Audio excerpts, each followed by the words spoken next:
नमस्कार, मैं दिव्यांजलि मोइत्रा।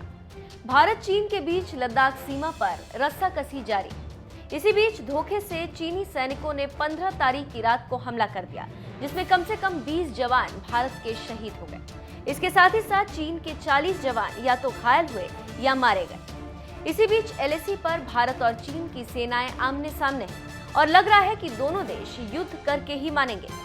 इसी बीच खबर है कि सेना के पास 45 जरूरी साजो सामान की अभी कमी हो गई। लद्दाख जैसे ठंडे इलाकों में रहने के लिए गर्म कपड़े और पैराशूट शामिल हैं। सेना ने department of defence production ordinate factory board से इन जरूरी सामानों की सप्लाई सुनिश्चित करने की मांग की। ये ऐसे दौर में है जब जुलाई में OFB के 80,000 कर्मचारियों ने बेमियादी हड़ताल पर जाने की चेतावनी दी। मीडिया में छप रही खबरों की बात करें तो DDP के दस्तावेजों की पड़ताल में पाया गया कि इन जरूरी चीजों में से 20 गोला बारूद से जुड़ी। ये 10 दिनों से कम यानी 10I लेवल से नीचे। इसका मतलब है कि 10 दिन की भीषण लड़ाई के लिए वर्तमान स्टॉक पर्याप्त नहीं।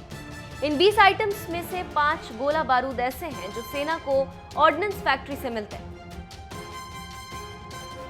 इसके साथ ही साथ इन्हें आयात करना पड़ता है, लेकिन अभी स्टॉक जरूरी सीमा के मुताबिक नहीं।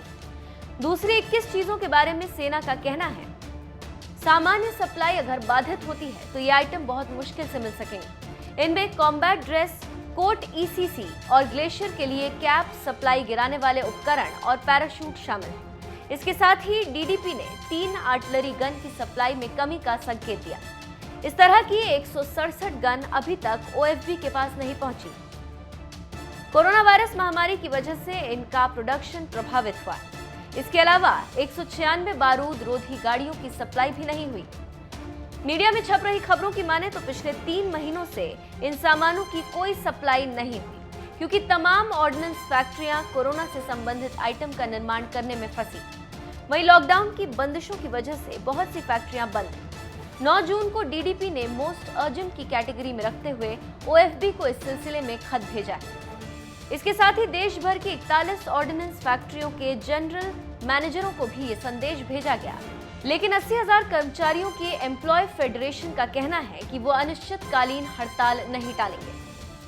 OFB को कॉर्पोरेटाइज करने के लिए केंद्र सरकार के फैसले का फेडरेशन विरोध कर रहा है। तो आप समझ सकते हैं कि क्या हो रहा है देश में और इस क्राइसिस का अंदाजा लगा सकते हैं कि अगर युद्ध हुआ तो क्या होगा।